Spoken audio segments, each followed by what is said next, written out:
OTSDN, Texarkana Tower, runway 13, clear for takeoff, exceed on course.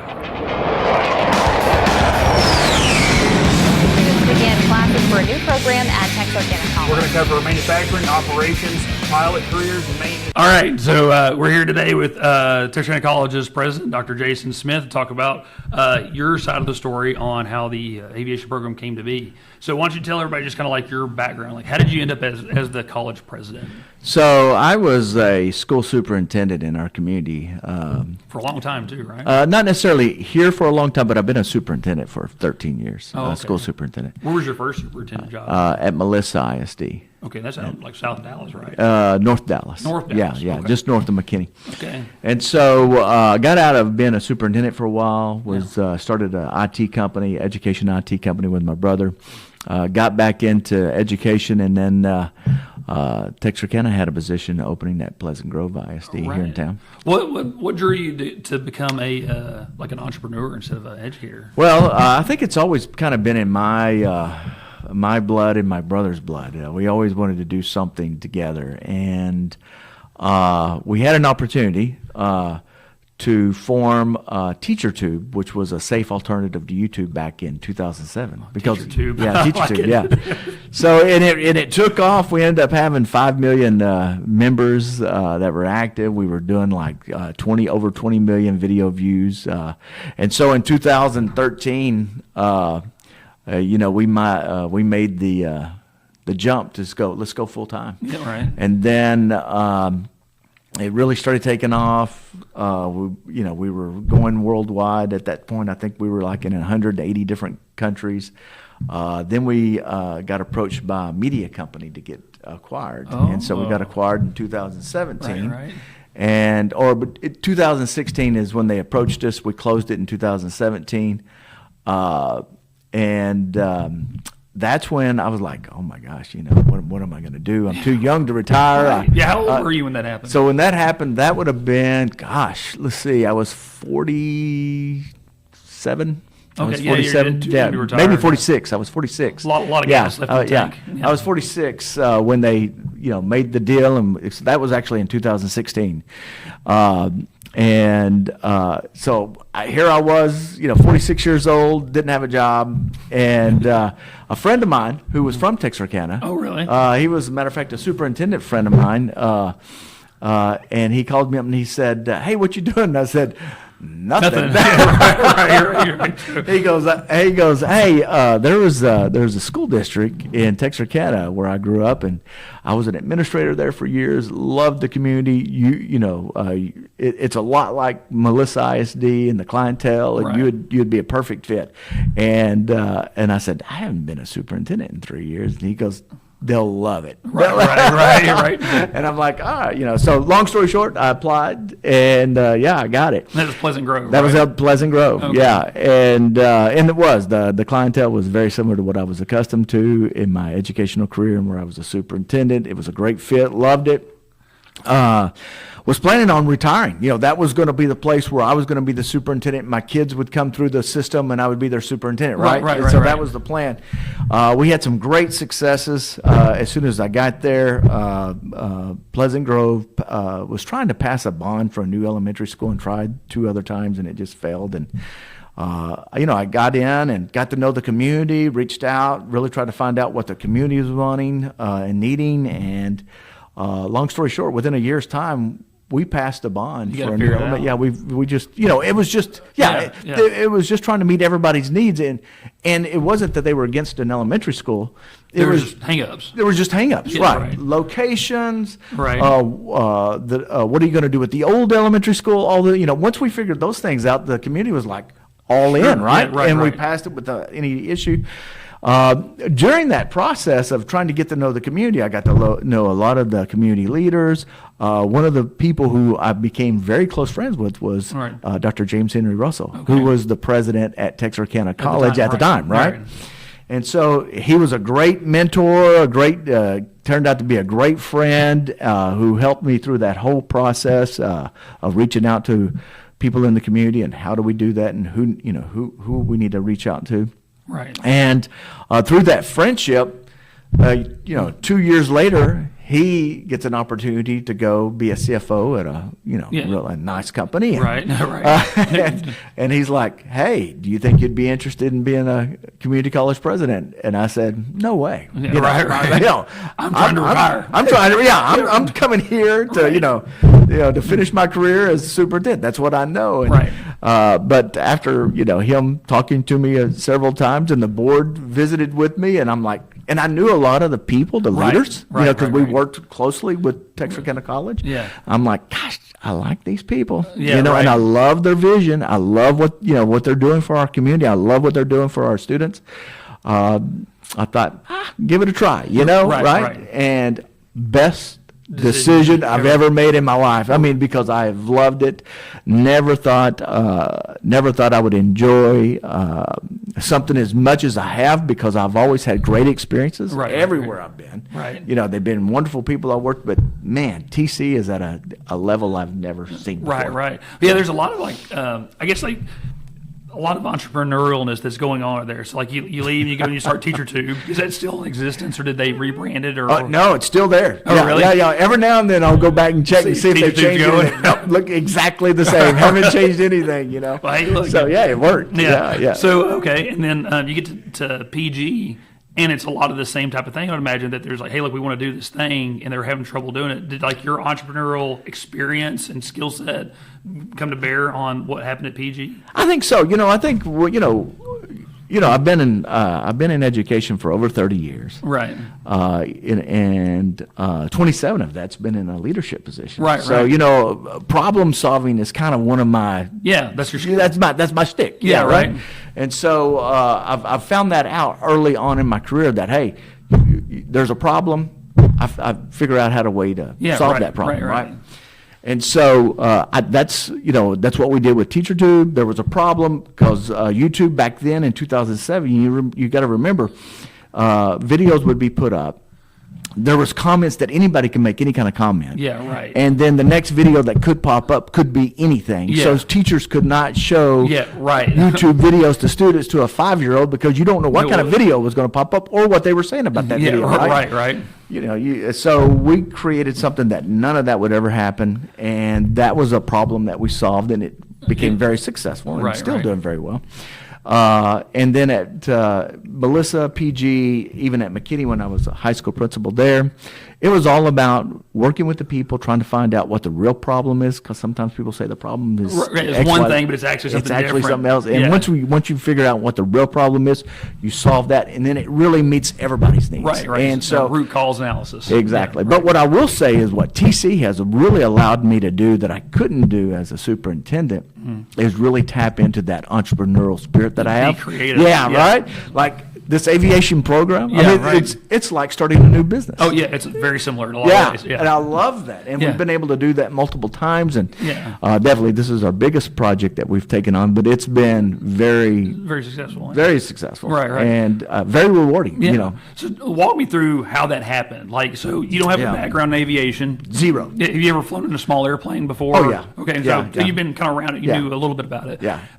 So you're sitting in your office one day typing on your computer and somebody walks in and says, aviation. What was that day like? What happened? Well, so, again, even when I was at PG, we had students that were taking the SAU, the Southern Arkansas University's aviation tech program. Yeah. So I knew about the program when SAU was here. But when they left, I knew that left a big gap. A void, there was a big void in our region. And but it was in Arkansas. Yeah. So our airport. Yeah, so exactly. So it never was in my conscious mind of this is something TC would take on, because our regional airport is in the state of Arkansas, even though our airport is mostly owned by the city of Texarkana, Texas. Right. And at the time, I had no idea that the DOG, the Texas DOJ, recognized this as a Texas airport. Yeah, right. Had no clue. So I grew up here, and I learned to fly on this airport. That was news to me, too. Yeah, never knew that. And so... Paul Merlick, the airport director. Yeah, by the time this airs, they will have heard from Paul. Okay. Perfect. Yeah. He comes to me and says, "Hey, look, we visited with the Arkansas higher education institutions. They're not interested in starting an aviation tech program. We really need TC to do this. You know, we really need this. And he kind of laid out his vision of what he sees our airport. Yeah. And he laid out something that really captured me that I had not heard from anybody else since I've been here in Texarkana about our airport. And that is, he says, we cannot focus on being a commuter airport. Right. You know, we just don't have enough people. Yeah, just a look at reality. Right, yeah. He goes, I see us being more of a logistics center, a place where planes can be repaired, have an MRO here. I see us a place where large planes can get painted. I see a lot of that happening here, but not necessarily being a commuter. He goes, I could see FedEx here one day. I could see, you know, all these logistical companies that are needing to ship packages all over the world. And where we're located in the United States, I think we're located perfectly to be that airport. And I'm like, Paul, I've never heard this before. Yeah, right. Yeah, I don't know that anybody. So Paul actually, he told me a year ago he invented a term called the maintenance relief airport. And I asked him, he said it in conversation, and I was like, what's a maintenance relief airport? He goes, oh, that's Texarkana. I invented the term. I was like, oh, okay, which I love. I like it. Yeah, I mean, and so he says, he goes, but he said, Jason, you know, we can't do that. It's kind of a chicken of the egg thing. Yeah, right. You know, chicken and the egg thing. We can't bring these companies in unless we have the workers to be able to work on these planes, right? Right, so, right. And so that's how it started. You know, I took it to our leadership team, our vice presidents. They were like, man, that sounds very interesting. But we had that big elephant in the room is it's in Arkansas. Right. We can't get paid. The state of Texas does not pay for students to go to a Arkansas school, right? So go figure. That's where we had to really lean on some of our lawmakers. Gary Van Dever, Representative Van Dever of District 1, which is our district. Yeah. We took it to him, and man, that guy, all I can say is he stepped up for TC and for our region. Yeah. He took this down to Austin for review. When we first got started, for the first 6 to 10 months, we really thought that this was going to have to be a legislative change that lawmakers would have to say, yes, TC, you can do this, but it would have to be a law that would have to be passed. It's a big deal. That was a huge big deal. Yeah, right. Yeah, and so we were working along those lines, and he was already working on legislation to take it before the lawmakers. But then he got into a conversation with the Texas Coordinating Board, and Dr. Harrison Keller, who was at the time the commissioner of Texas Higher, the Coordinating Board of Texas. Yeah. He's like, I think that's just a rules change. I don't think you have to go that far. Yeah. And so that's where Van Dever and I and Dr. Keller sat down and looked at this, and we all came to the conclusion that, this looks like a rules change. And so Dr. Keller took this before the coordinating board, and I think he has like 12 board members, and Dr. Keller went to bat. Oh, I mean, wow. and I'll be honest with you, if it hadn't been for Dr. Keller and Representative Van Dever working so closely together to educate those board members, we wouldn't be here. It wouldn't be here. Because I remember watching that event, because I watched it when it took place, and I remember he presented it because the wording on it the wording on it says something like, if there is a regional airport within the municipality of a community college that's within 5 miles of a regional airport, and if it's it's so specific. Yeah. And one of the board members said, "How many community colleges are we talking about?" And Dr. Keller's like, one, Texarkana College. Right. And he says, very unique situation, but it's what they need in their region, and they 100% unanimously passed it. Oh, that's awesome. It was. It was a great day. I've heard that story, I think 3 times. It makes me laugh every single time. It's like a super specific request, It is. I mean, there was a lot. You could tell. I mean, there's so much legislative and lawyer speak into that. Right. But it was right. That's super cool, because like our first episode was Don Ruggles, and Ruggles had started like multiple businesses, and it all started like the same scenario where it was like there was a need, so he loses his son, and he's like, well, if we just had a helicopter to take him somewhere, and then it starts LifeNet, and then it just keeps on going like that. Yeah, it's kind of like it's interesting to see like there's an entrepreneurial spirit in Texarkana that seems to be going over and over and over again. You know, it's kind of neat to see that. It is in the Texarkana blood, right? I mean, 100%. because you can go back to, you know, like one of TC's alumni is Ross Perot. Yeah. I mean, my goodness. Yeah. One of the, you know, was one of the most successful entrepreneurs in the world, Ever. right? Yeah. Ever, right. And then you go into so many local ones here now that we continue, and they have these international businesses, and they're still here running now their head office where the presidents are, and their businesses office are in Texarkana. Now they may be housed, the company may be running out of Dallas or Houston, but the head of the company is here in Texas. It is crazy. It's crazy. One of my favorite stories from my grandmother is that she went over to one of her friends to play bunco. And she gets there's all these like Lincoln fancy cars, and she's like, "What's going on here?" Yeah. She goes in and she's in the middle of a board meeting, and her friend was like, "Oh, hey, look, I'll be done here in just like 5 minutes." And she finishes up and goes and sits down. And I won't mention the name of the company, but like it always cracked me up that like my grandmother happened into this like high level board meeting for this like multinational company here in Texarkana. But the people are so down to earth. Oh yeah, 100%. Every one of them. You would never know it. You would never have no idea. It's like your idea of like this this multinational CEO is like this like dude in downtown Manhattan. No, it's a little old lady playing bunco. Exactly. It is amazing. And you know what I love about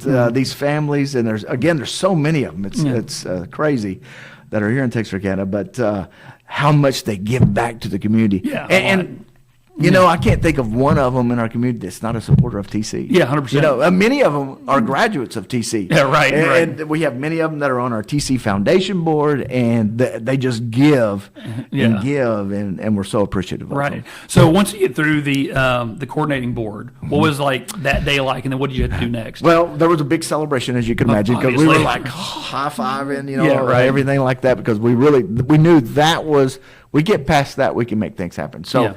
Then it became real. Right. Our next thing was we'd already done some research on which community colleges were really just knocking this out of the park with the aviation tech program, and that was Tarrant County. Right.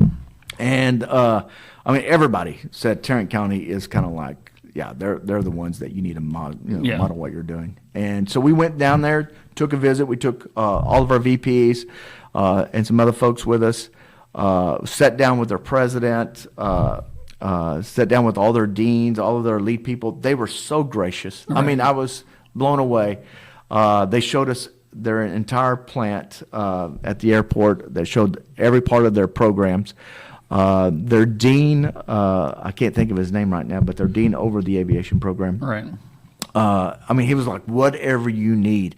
And I remember we were probably about 3 months after that, we were like, okay, we've got to have a budget. Yeah, right. And I just reached out to him, and he goes like, all right, I'm going to send you a budget. And he goes, this is what, your budget will look like, for the first year. Here's your bare bones budget, and it'll be X amount. And then he goes, okay, here's what you need to have by your second to third year or fourth year.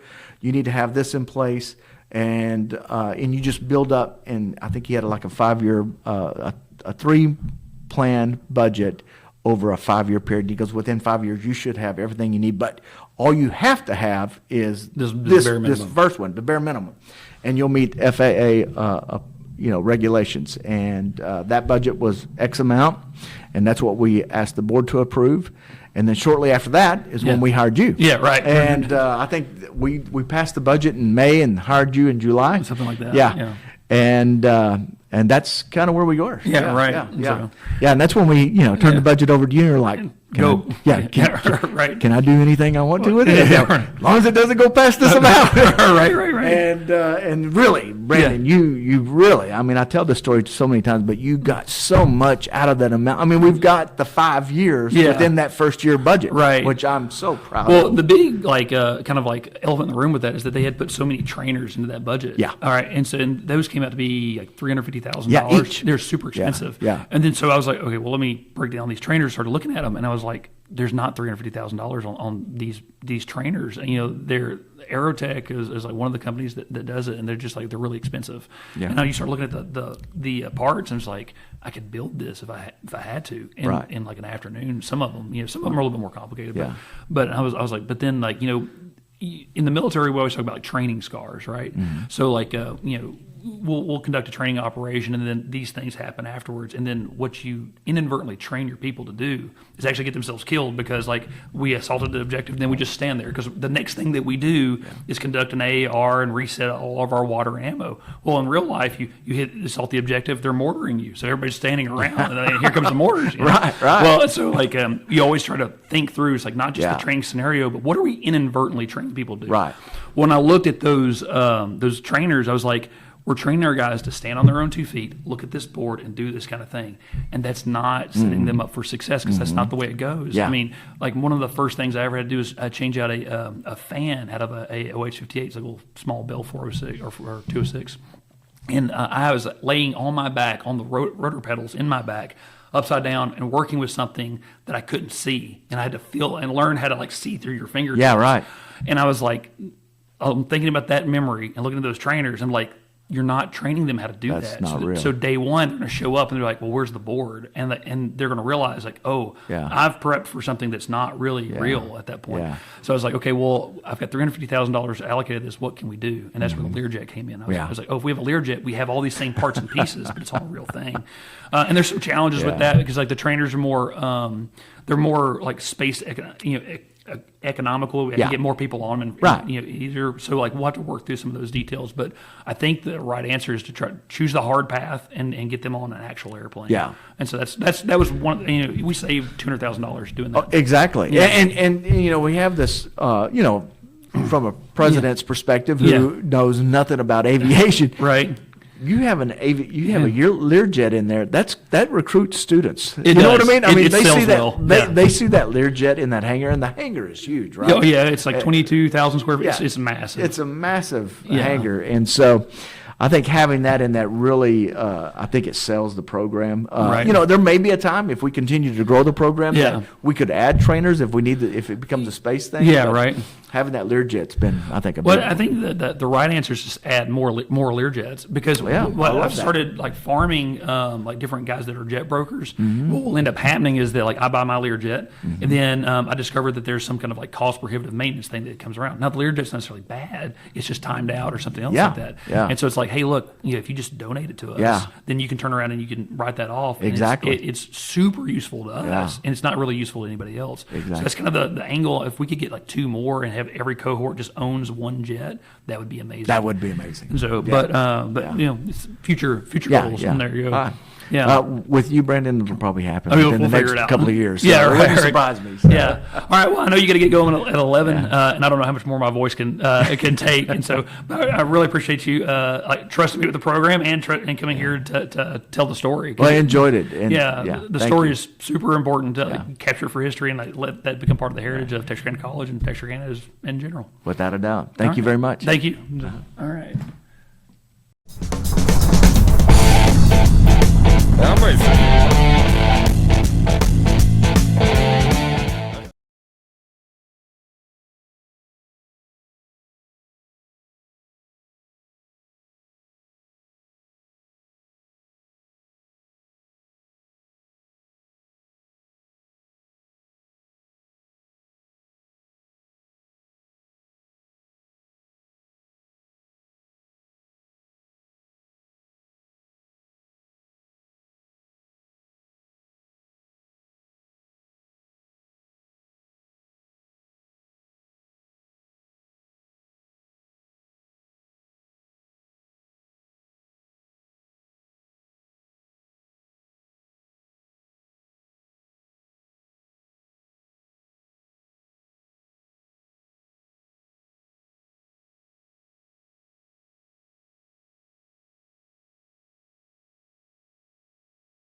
Yeah. Matt Palmer, who owns Big Jake's Barbecue, is a good friend of mine. And Dad and I were sitting over there eating one time, and we were talking about flying, and he said, "You fly?" And I said, "Yeah." And I said, "Got a 172 out at the airport." And I said, he says, "I've always wanted to fly." He said, "I've been bass fishing and hunting and everything. I want to fly." I said, "Well, what are you doing this afternoon?" Let's go. So I took him up flying, and he was hooked. Yeah. And so he's a big pilot now. Oh yeah. He's got a big expensive airplane, and got several different ratings. And we threw him in the plane, flew him around a little bit, and I parked it. And he says, "How did I learn to fly?" And I said, "Well, I can get a book out here." So he said, "Well, what about an airplane?" I said, Take this one. Take this one. Yeah. So he learned to fly in my 172. Oh, that was cool. And we, of course, I'd go up with him. Occasionally, I'd have to make a business trip or something, and I'd Matt, you want to go with me and just get experience? And said, yeah. So he'd fly right seat, and I'd get us there. Right. And it got to the point where I eventually let him log a little time while I was riding along, observing. Right. So it was a neat experience to kind of. I'm not a CFI, but I could pass experience on to him, Yeah. And we had a couple of neat things. I know we're out of time, but I had a couple of neat things that had happened. I taught him how to clear foul spark plugs. Oh, okay. We had flown over to Monticello. I had a customer over in Monticello that needed a part real bad, so I just flew over and delivered it. Right. And took him with me. I was letting him fly over and fly back and log the time. And he ran it a little bit too rich. Right. My old 172 did not like to be rich. Right. And he flew at low altitude, which he didn't get up good. It was in the summertime, didn't get up a little cooler air, it was hot. Yeah. And on the way back, 6-cylinder Continental, it fouled probably a plug or two. Yeah, right. We lost a cylinder basically. Right. And so right seat, I reach over and I grab the throttle, and he grabbed my hand and says, "What are you going to do to my airplane?" "I'm going to land down here at Camden." Yeah, right. And I said, "Wait a minute, Matt, this is my airplane." Yeah. And I said, "We're not going to crash in Camden. We're going to clean this up." Yeah, right. So I pushed it wide open throttle, grabbed the mixture, and started pulling the mixture out, and found the sweet spot where the engine ran the smoothest and the best. Right. And I just kind of marked that spot with my thumb. Yeah. I pulled it full lean and held it till it almost killed the engine, then went right back to the sweet spot, which it didn't over-richen it. It had a good lean, clean mixture. Right. And I did that 3 times, and it cleaned that plug off. Really? Yeah. Interesting. And plug cleaned off, RPM came back up to wide open. Yeah. I pull it back to cruise speed. He didn't lose but about 150 feet in altitude. He kept flying the plane while I was doing all this. Right. Which I told him, I said, "That's what you do. You fly the plane." Yeah, right. And so when we got back to Texarkana, we landed, and he got on the cell phone. "Hey, Chris, guess what Adger taught me?" Get all that stuff on spark plug. That's pretty cool. It's tuning race car engines, and an engine is an engine. Yeah, right. They except for a jet. Yeah. It's the same principle. It's a similar principle. Yeah, right. But they respond to tuning. Yeah. And that's a dyno engine. Yeah. I'm hunting for that sweet spot. Right. Where it makes the most power. Yeah, right. But it was that was another deal, and we got into one time we went out and came back here late, and the tower had already closed. And usually there's not much traffic after the tower closed. Right.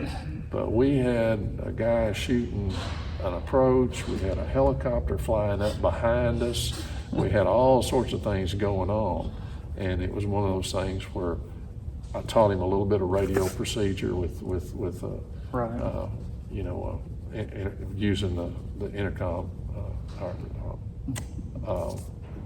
not the intercom, but using the radio and telling everybody his intentions. Right. And we were we got everybody, pictured got in his head where everybody was. Yeah, right. Where and when they were everybody was gonna converge at the airport. Right. And so basically, I got him in tight on that situation, and I said, okay, we're all gonna be here at the same time.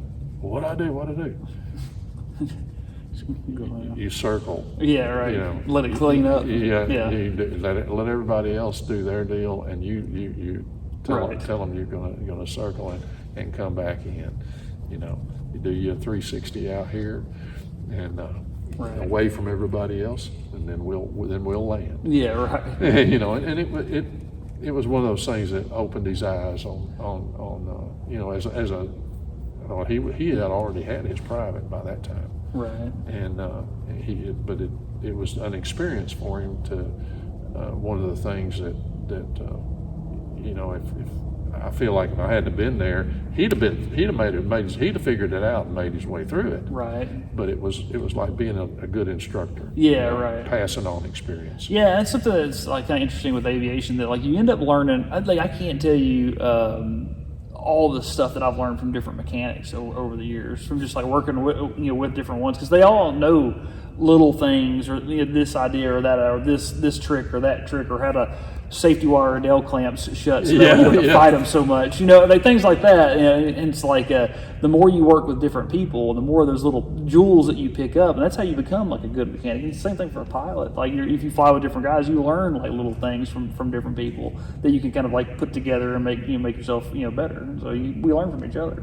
And you're absolutely right. In 2010, when I went to work for Hot Rod Magazine, doing the technical inspections for that Engine Masters program, that was some pretty elite nationwide engine builders, and I got to do the technical part of it. Of course, I couldn't participate in it, and I couldn't I couldn't say anything about anything I saw. I bet you would take a lot of notes. But I mental notes. Yeah, I took a lot of mental notes about things that I saw. Right. And of course, that was my job, was to be observant, to make sure that the rules were that being way. followed. But what was interesting about that program is that you had all these nationwide teams, top engine builders Yeah. together.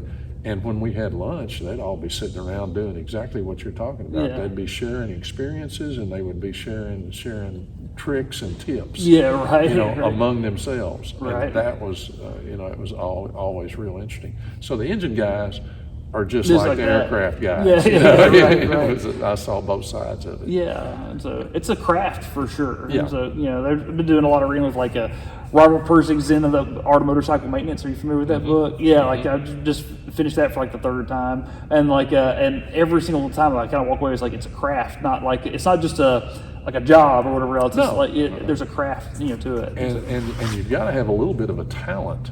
Yeah. To go along with the desire. Yeah, right. And that's one of the things that I've noticed about employees that I had through the years. I had some employees that were very, very talented. Yeah. But they could care less. Their lifestyle and stuff was negative toward the work that they were good at. Yeah. And then I had some employees that were good all the way around. Yeah. They had a desire to do it. Yeah, right. That's something that I'm trying to like bake into all of our courses and stuff, like with just trying to push like leadership values, the way you live your life outside of the hangar impacts what happens inside the hangar. Like if you go out on a crazy bender or whatever and you show up like hungover the next day, you're not going to be any good. Even if you're a really good mechanic, you're not going to be really good at what you're doing. If you do, so you have to. I fired a guy one time for the way he swept the floor. Really? Well, I'm all right. Now you have my I have your curiosity. Yeah, right. Well, that simplifies it. Yeah, right. I was in there with a prospective customer, and this employee's job was to run the boring bar and the honing machine. Okay. And we always stopped about 4:30, 4:45, and we cleaned up the shop. Right. And I had some real nice spray. The floors were painted like this. Yeah, right. And we had some real nice spray and some expensive stuff that when we got it swept up, It would then we would mop it. Yeah, okay, gotcha. Well, I was telling this customer how we did such good work and all this stuff and Right. everything, and showing him the equipment and Yeah. walking him through the shop, and this employee was sweeping up, and he got to the point of putting the spray down, and instead of spraying, he opened the can up and just poured it out. Yeah. And I could see dollars hitting the floor that shouldn't be hitting the floor, you Yeah, know. And right. I said, wait a minute. I said, you're supposed to use a sprayer on that, you know. Yeah. And he looked me in the eye and opened the thing back up and poured out 2 or 3 more gulps of it. Yeah. You know, I said, okay. Yeah. So I went on, talked to the customer, Yeah. and it was about quitting time. And I came back here and I said, hey, get your lunchbox, get anything that belongs to you. I said, Go away. go away. Yeah. You know, like that. Well, why? What did I do? You know? Yeah. Well, it was basically, I told you to do something, Yeah. and you defied me. Yeah. Right there in front of a potential customer. Yeah, I said, right. that could have cost me money. Yeah. I said, your attitude. Yeah. And, you know, yeah, you were being a smarty. Yeah. All right. You know, I think that's what you were doing. Yeah. And I said, you defied me. And I said, now, think about your job. Yeah. I come in here tomorrow morning and I tell you, bore that engine and put 2.5 thousandths clearance on that thing, on Yeah. each cylinder. Am I going to get 2.5, or am I going to get what you want? Yeah. Right. Yeah. And he sat there a minute. He says, but you know I'll do my work. And I said, no, I No, don't. no, yeah, you Not now. killed the trust right there. Not Yeah. now. Yeah, there's like popular things like, you know, like the way you do the small things.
Your character matters almost as much, if not more, than your technical expertise. Exactly. You know, so that's it.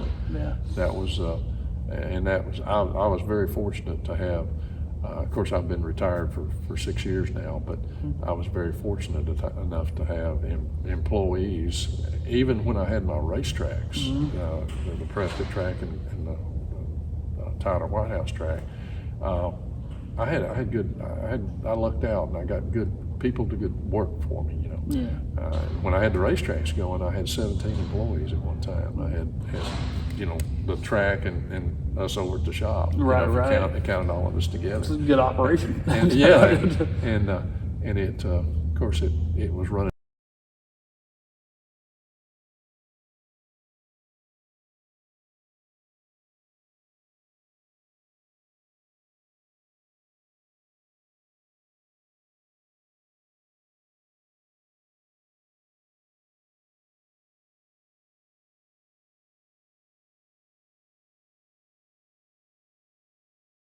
pain 100%. Yeah, it So- got to the point, Yeah. I had 5 employees at the machine shop, and it just got to the point that it was one of those things that it was crazy. But and I was real, you know, I had that bad accident in '99, and 2 of the employees I was down to 4 employees at that time. 2 of the employees just walked out immediately because when they heard that I had the wreck, they Really?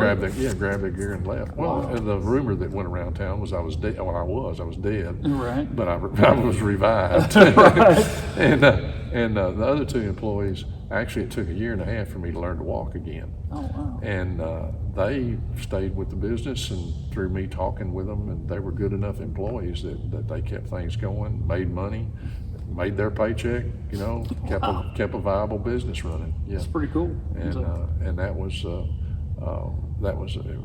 real interesting, and that they did that. Of course, they stayed with me, and one of them got a real good opportunity to go to work at Red River Army Depot and run the engine dyno in the engine program Oh, out that's there. pretty cool. And so I told him, I said, I've never been able to compete with that. Yeah, no, go for it. I good for him. You know, Yeah. he got benefits I can't give him. Yeah. And then the other one, he had a bad situation happen and passed away. And he was a good young man. And then I had a good friend that was a millwright that stepped up, and we finished my career out. Ronnie had helped me with race cars. He was there with me working on the first, was Ronnie Stewart, who it was. He helped me on my first race car or my first national record that I'd set while I was in college. Oh, wow. And then he worked as a millwright for Globe Union over here, and he had retired out over there, and he needed something to do. So Yeah, he come on came- over. Come on over, Yeah. and we went racing and worked together and everything. Right. Until it was time for us to retire. Right. Well, there you go. So, He went to the farm, and I went to the farm. right. There you go. But I really enjoy this. I'm glad you guys are doing this, and Yeah. I hope that if I can add a little to it, I can add a little help with it a little bit. Well, definitely be calling you for power plant for sure. Okay. Yeah.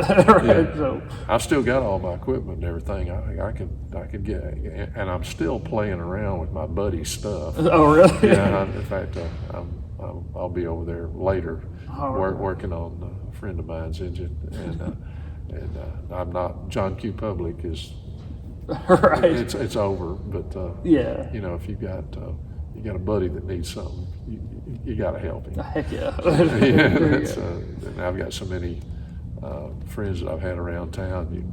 There's always somebody that needs something. Oh, yeah. We can take a student or 2 over there and run them through that mess and Let them really learn. get their hands dirty and there you let go. them see how to do a valve job correctly and do some valve guide work maybe, and do some cylinder work. That would be if you want to do that. But Yeah. you're going to have to teach them to read a micrometer before they get over there. That's like actually one of the first things they have to learn how to do. That's you know, Yeah. when I hired somebody, that was the first thing I did. Oh, really? Yeah, I handed them a micrometer, Right. and told them to set it at a certain setting. Right. And hand it back to me, and then I'd read it. If it was nowhere close, if it was close, I'd hand it back to them and say, "You might want to Yeah, tweak it a tweak little it a bit. little bit. Yeah, right. Look at that a little closer, would you?" Yeah, And to right. give them a benefit. And then a lot of guys, you can hand them dial calipers. They'll read the dial caliper, but Right. they won't read the micrometer. Yeah. There's a lot you have to get it just right, like add all the numbers up and everything else like that. Something else, I'll tell you what. Yeah. But I mean that's basics, and basic math. That was one of the things that I did in high school because I knew I was going to go into engineering. Yeah. Is I took every optional class I could take. I took every math I could take. Everything that they offered Right. that was along the lines, and I took it, Right. and it helped, Yeah. and I had a natural aptitude for it anyway, but I knew I couldn't go anywhere unless I had the basics, Yeah, right. and I had been around my grandfather was in the sawmill business, and my other grandfather was in the industrial business. Ran a big, they called it the mud plant. They did mixed drilling muds here in town, and he was a plant supervisor out there for 26 years. And I was always around mechanical stuff. Right. You gotta learn The that. mechanical part of it came natural. Yeah, well, there you go. Well, hopefully we'll find some more people for it to be natural. Yeah, that's right. Yeah. And they're here. Oh, yeah. We'll get them trained up. And they probably don't know it, but they need jobs. Yeah, there you go. Well, Andrew Smith, thank you very much for coming on, man. And good to be here. Absolutely. Thank you. Yeah.